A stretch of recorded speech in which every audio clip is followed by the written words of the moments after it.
everybody, and welcome to the sneak peek of 10/20/40. As you may know, next week is the release date of 10/20/40. I'm so excited to share with you some sneak peeks into the album. It all started with the term brainiversary. It kind of kept playing in the back of my mind. You're probably wondering, what in the world is a brainiversary? Well, the brainiversary is a celebration of being seizure-free. But it's more than just celebrating being seizure-free. It's a celebration of life with epilepsy in all of its states, whether you're out of a brain fog for one day or a couple minutes or seconds, or you go for years without having a seizure.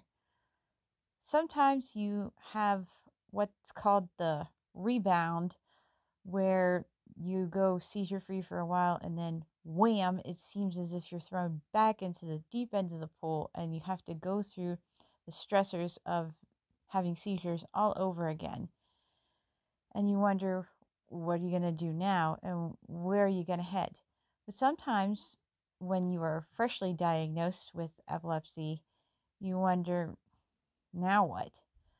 So Brainiversary to me is a celebration of life with epilepsy. All the wonderful times that you go seizure free, finding your community, going through moments where you're seizure free, getting off the medication that makes you experience more brain fog and seizures than you wish you had, and ultimately reaching that point where you can finally say, this chapter of my life with having all those seizures is closed, and I can use this time to connect with other people who are going through this stressful time, and I can connect with people, share my story. I know sometimes you just don't feel like sharing your story at the moment, but when you feel comfortable with sharing your story, it can feel very freeing. It can be very wonderful. You feel like you're able to put into words what exactly you're going through. So for me, a brainiversary needs to be a thing to celebrate, no matter where you are in your life. It shouldn't just be for when you have seizure-free status. Don't get me wrong. That's important. You need to celebrate anytime you are seizure-free. It should be for people who are willing to speak up and share what it means to have epilepsy, so other people can talk about it and normalize and accept people who have epilepsy or who self-identify as epileptic and going through this chronic illness and feeling like they don't have enough spoons to get through the day. So the first recording I would like to share with you is Brainiversary. I hope you enjoy. Brainiversary. What do you get for your brain to celebrate walking out of the fog? Do you spend your resources on vitamins, or do you think of using it for fun exercises? Maybe take a relaxing vacation full of tranquility worth every penny. Maybe I can invest in the usual gift for a 10-year anniversary.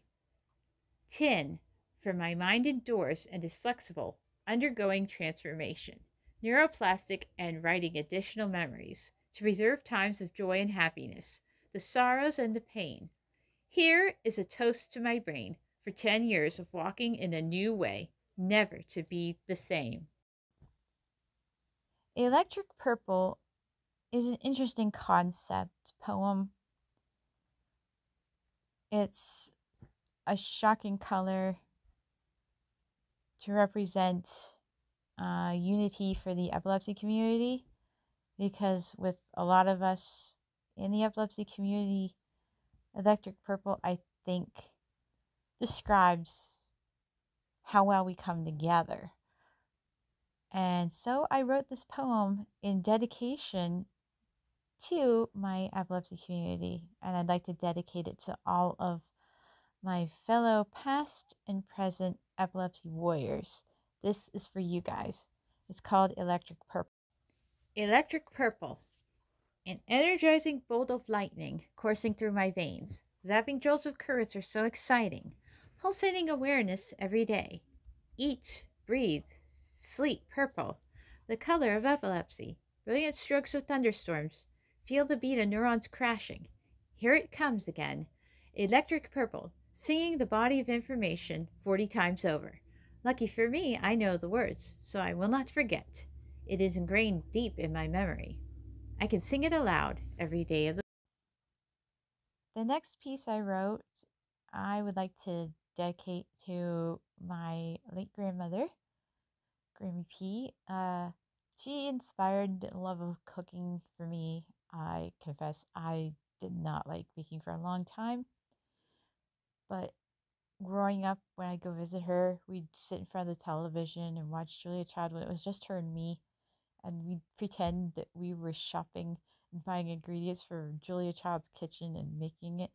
Of course, we improvised a lot of we changed a number of the ingredients because we'd go shopping at this little market near her house, and we'd pretend we were making up our dinner using Julia Child accents. So we were going, on tonight's dinner, we are going to prepare ourselves a delightful course of wonderful macaroni and cheese with a wonderful bit of roasted chicken, which we found on sale at the local market. Kind of imagine that. Okay, not the best Julia Child impression, but you get the idea. It was fantastic the way the deal happened. So we're going to roast it and boil and roast it with some wonderful blends of herbs and spices. And we would pick out our herbs and spices. But I think our favorite thing to make was dessert. One time I was over for a piano lesson, but because my grandmother was a piano teacher, she wanted to teach me how to play the piano. However, it was getting on to lunchtime, and we're practicing scales, and she goes, "Are you staying? So, are you staying for lunch?" I said, "Yes." So we continued on. Next thing you know, she goes, "Well, how would you like to have some homemade soup?" Okay. Continue on a little bit longer. "Well, how would you like some ice cream sandwiches or dessert?" Okay. Next thing you know, oh, lesson's over. It's time for us to get started on lunch. So we went to the kitchen and ended up making lunch together in the kitchen. Okay, so I don't know how to play piano very well, yet I inherited something much richer, which is her recipes, the love of baking for other people, and generations of wonderful baking and sharing that passion in my food with that accuracy and the way you just melt the ingredients together to create sort of a language of your own and telling a story through your food and sharing it with people who you know will enjoy it.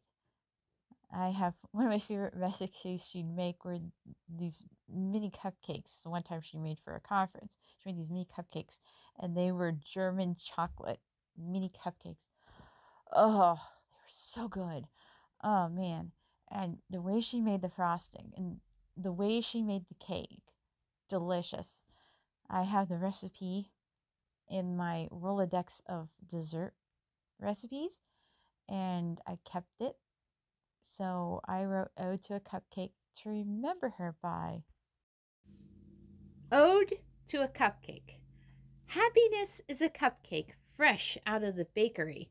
Taste the delights of home cooking, made with care from scratch to share with the world, frosted with delightful glee. Cupcakes personify happiness awaiting. Try one and find the sprinklings of hope. In one bite, its flavors playfully dance on the tongue, tickling teeth and gums. I love to smell them from morning to night. It is a delight to find one in my hand, that rare bite of happiness. For Grammy P, who loved baking cupcakes. Feeling the rainbow between my fingers is an interesting piece.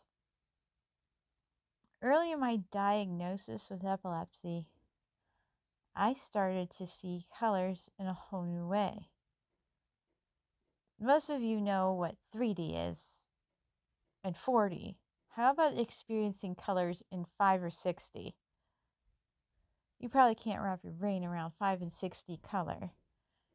Say, seeing 300 plus shades of blue, 500 plus shades of green, or say 600 plus shades of red, and you're in a department store and you see all those colors jumping out at you, or you go to, say, Lowe's or Ace in the paint section and you know what color you want to put on your wall, but you can't seem to find it.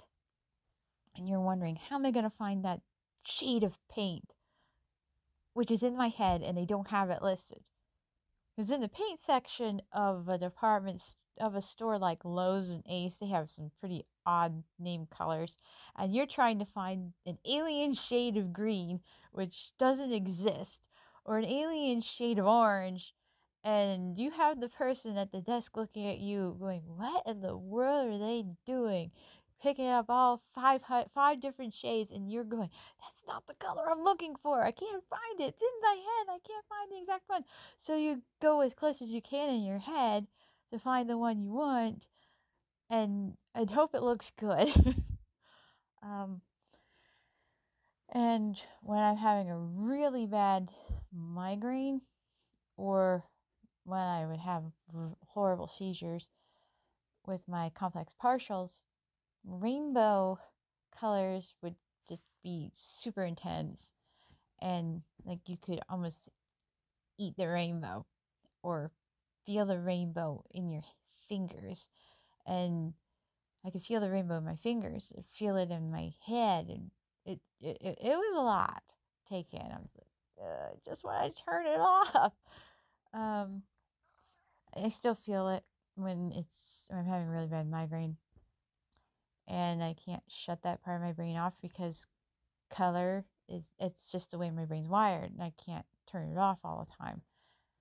So I've learned to accept it and have it be a part of my life. And sometimes when the colors are really intense, I have to just go lay down and wait for that feeling of intense color to pass. So feeling the rainbow between my fingers gives you sort of an idea of what it feels like to have an intense sense of color in your world all the time. Feeling the rainbow between my fingers. Feeling the rainbow between my fingers, each color tingling a new sensation. Thousands of impulses reaching my brain, sewing new patches into the quilt.